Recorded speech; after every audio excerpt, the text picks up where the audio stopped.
pessoal, tudo bem com vocês? Então hoje vamos finalizar a série de aula propostas, onde nós revisamos essa parte importante da eletrofisiologia, que é o potencial de ação. Onde nas primeiras aulas, então, na parte 1, fizemos o conceito geral do potencial de ação. Na parte 2, descrevemos o potencial de repouso, que é uma diferença de potencial importante para que ocorra correntes elétricas através de membranas eletricamente excitáveis. Na parte 3 e 4, descrevemos o potencial de ação propriamente dito, nas suas duas fases, a despolarização e a repolarização. E hoje, então, para finalizar, vamos falar da propagação do potencial de ação, ou melhor, da propagação do impulso nervoso através ou ao longo de uma fibra eletricamente excitável, seja um neurônio ou uma fibra muscular, uma vez que potenciais de ação são correntes locais num ponto da membrana. Entretanto, essas correntes devem se espalhar ao longo da membrana numa onda de despolarização, que nós caracterizamos então como a propagação do impulso nervoso de um ponto A para um ponto B de uma membrana eletricamente excitável. Então vamos conversar sobre isso hoje. Bora! Nessa figura, então, está mostrando aqui, representando uma região de um corpo celular, dos seus dendritos, onde há estimulações neuroquímicas, e vamos supor que essas estimulações representadas aqui por esse botão sináptico é uma estimulação excitatória. As estimulações neuroquímicas excitatórias envolvem, então, a estimulação de um receptor que irá fazer com que canais dependentes desse receptor eles se abram. Esses canais eles devem ser então ou de cargas positivas, né, ou de sódio ou de cálcio. De fato, o próprio receptor pode ser um canal, daí nós chamamos de receptores ionotróficos, né, ou esse receptor ele pode, a partir de um estímulo, gerar uma transdução de sinal que irá modular a abertura de um canal dependente desse receptor. Portanto, o estímulo excitatório fará com que a membrana aumente sua permeabilidade de forma dependente ao estímulo, né? Há cargas positivas que são mais concentradas fora do que dentro, e essas cargas migram, elevando o potencial. À medida que alcança o limiar, nós discutimos já que há abertura de canais voltagens dependentes, né, espalhados por toda a membrana, e esses canais voltagens dependentes, os canais de sódio, por exemplo, abrem em torno de menos 60 mV. Então, à medida que o potencial de repouso sobe de menos 70, menos 80 até menos 60 mV, a conformação desses canais elas se tornam então numa posição ativa, fazendo com que o sódio rapidamente entre, causando a fase de despolarização da membrana. As cargas positivas invadem, portanto, o meio intracelular, elevando rapidamente o potencial em direção a zero, e normalmente então há uma reversão de polaridade. Nesse momento, então, as cargas positivas que entram no meio intracelular, nas regiões dendríticas, e elas se espalham em direção ao corpo celular que está em repouso, né? por uma simples atração elétrica, né? Já que as áreas em repouso adjacentes às áreas despolarizadas elas estão negativas. Então há uma atração elétrica de cargas positivas para as áreas negativas e também das cargas negativas para as áreas positivas, né?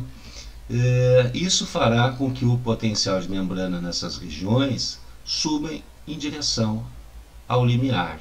E à medida que alcança o limiar, né, induzido então eletricamente, aqui não houve uma indução química mais, né, a indução química gerou os primeiros potenciais de ação.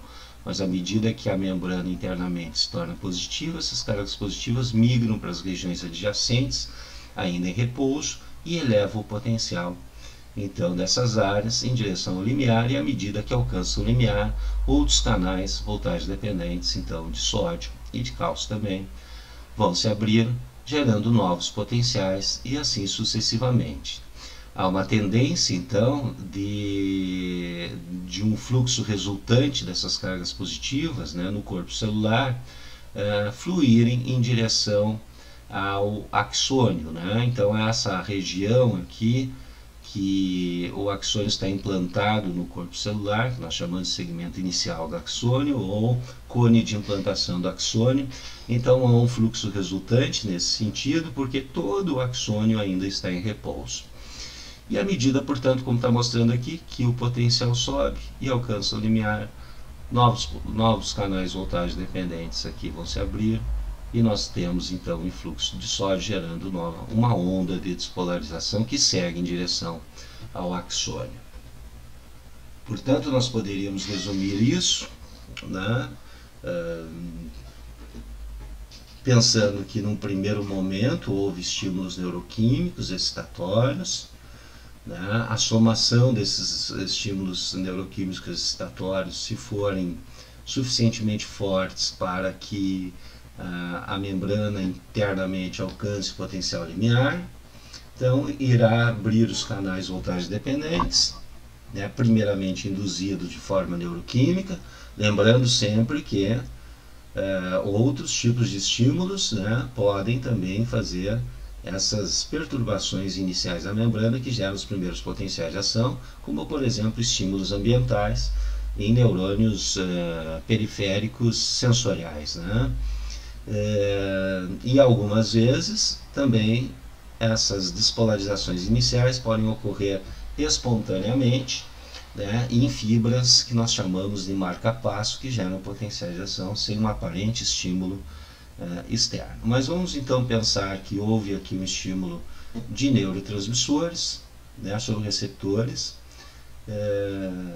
gerando então um efeito excitatório que permitiu a produção dos primeiros potenciais de ação, havendo uma despolarização da região dendrítica e do corpo celular. Essas cargas positivas que entraram a partir dos canais de voltagem dependentes que se abriram, né, vão acabar então despolarizando o meio interno, e elas tendem a fluir para as regiões adjacentes que ainda estão em repouso. Então a direção do potencial da onda de despolarização é do corpo celular em direção ao cone de implantação do axônio, ou seja, da fibra nervosa. Então, à medida que essas regiões aqui também ficam positivas em função aqui do fluxo de cargas positivas em direção a essas áreas negativas, novos potenciais de ação são gerados à medida que se alcança então os limiares, né? O limiar para a abertura desses canais. As cargas positivas vão migrando em direção às áreas adjacentes em repouso, gerando novos potenciais e assim permitindo que haja uma onda de despolarização.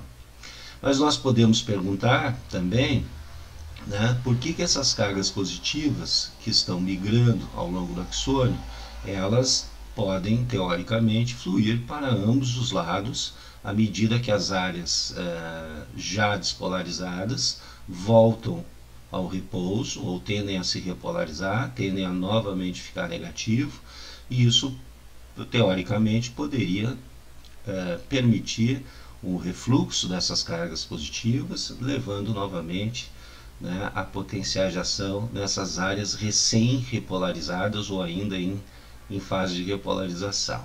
E de fato isso não ocorre, a fibra ela se despolariza numa única direção, é unidirecional essa onda de despolarização.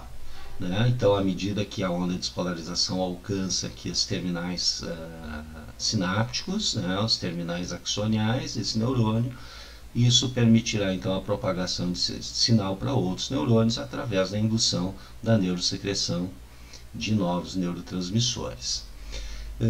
Então, por que essa onda é unidirecional? Ela não volta, né? Ela não tem uma direção retrógrada, uma vez que essas áreas recém despolarizadas e que voltam a repolarizar tendem também a voltar a potenciais negativos. Então isso a gente pode explicar a partir de uma figura que a gente viu na parte 3, né, que são os modelos de conformação dos canais voltagem dependentes, e aqui particularmente do canal de sódio, que permite então a fase de despolarização.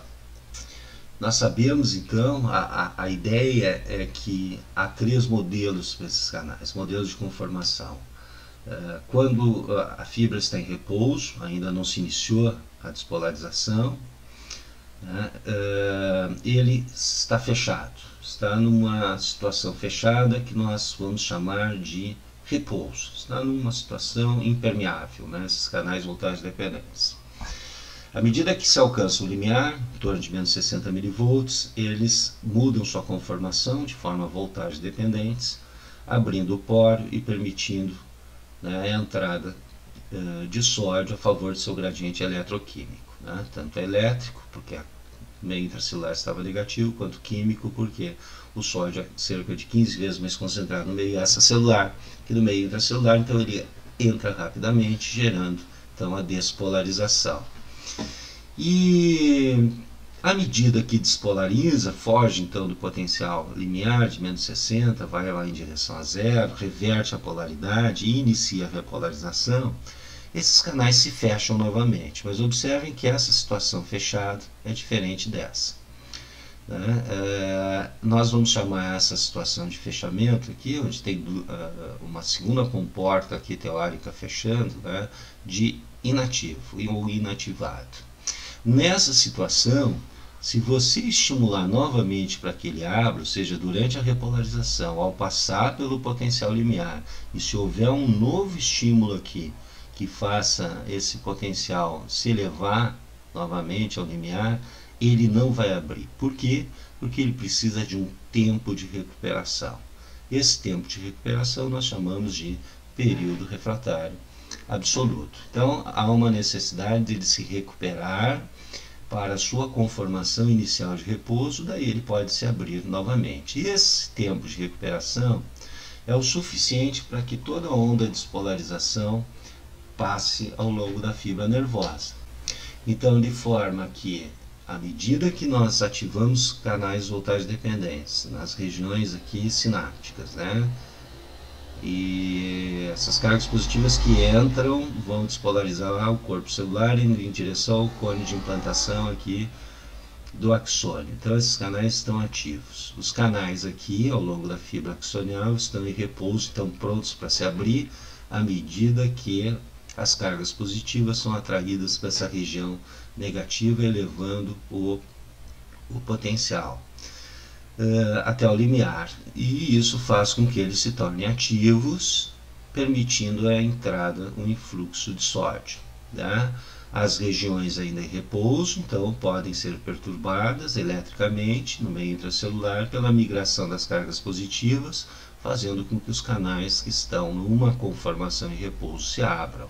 Entretanto, as regiões que estão se repolarizando, a condição desses canais, a conformação, é uma conformação inativa. Então, mesmo que haja um estímulo interno aqui através de um retorno dessas cargas positivas para as regiões recém-repolarizadas, eles não vão se abrir porque ainda estão em alteração, estão naquela fase de adaptação, de readaptação, né, da conformação desativada para a conformação em repouso.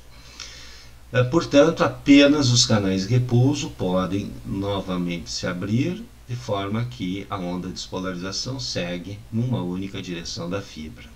Os canais adjacentes, recém-repolarizados, se mantêm inativados, e à medida que há o tempo suficiente para que eles retomem sua conformação de repouso, aptos a se abrir novamente, a onda de despolarização já prosseguiu. Tá? Então, novos potenciais de ação podem ser gerados novamente por estímulos neuroquímicos, modulando, portanto, a frequência, a velocidade que esses novos potenciais de ação são gerados e se propagam ao longo da fibra.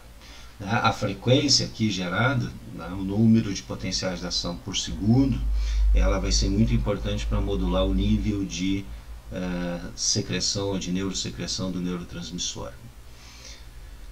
Muito bem,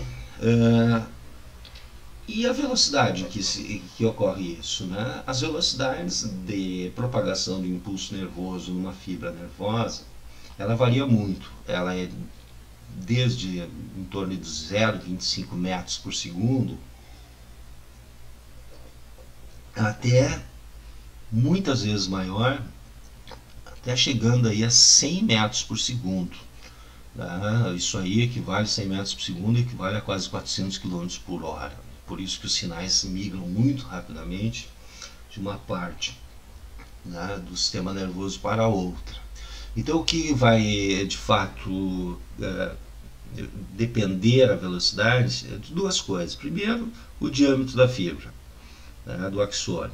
Quanto maior o diâmetro, mais rápido se dá essa migração de cargas em função da menor resistência elétrica, né? Quanto mais fino, menor esses diâmetros, maior resistência elétrica, mais lento é a migração. Então a dimensão do neurônio é importante. Por isso que grandes neurônios, né, por exemplo, do trato córtico-espinhal, os neurônios motores, do sistema nervoso periférico motor, tem diâmetros relativamente grandes, né, a velocidade são essas maiores. E outra questão importante é a presença ou não de um isolamento, né, ao redor da membrana, o isolamento através de uma lipoproteína, que nós chamamos de mielina. Então a presença de mielina isolando, envolvendo então a membrana axonial, a fibra nervosa, ela também será importante para determinar a velocidade. De fato, neurônios mielinizados, com a presença do que a gente chama de bainha de mielina, né, esse encapamento, esse isolamento do axônio, a velocidade é 5 a 50 vezes maior do que uma fibra amielínica ou sem, né, a bainha de mielina.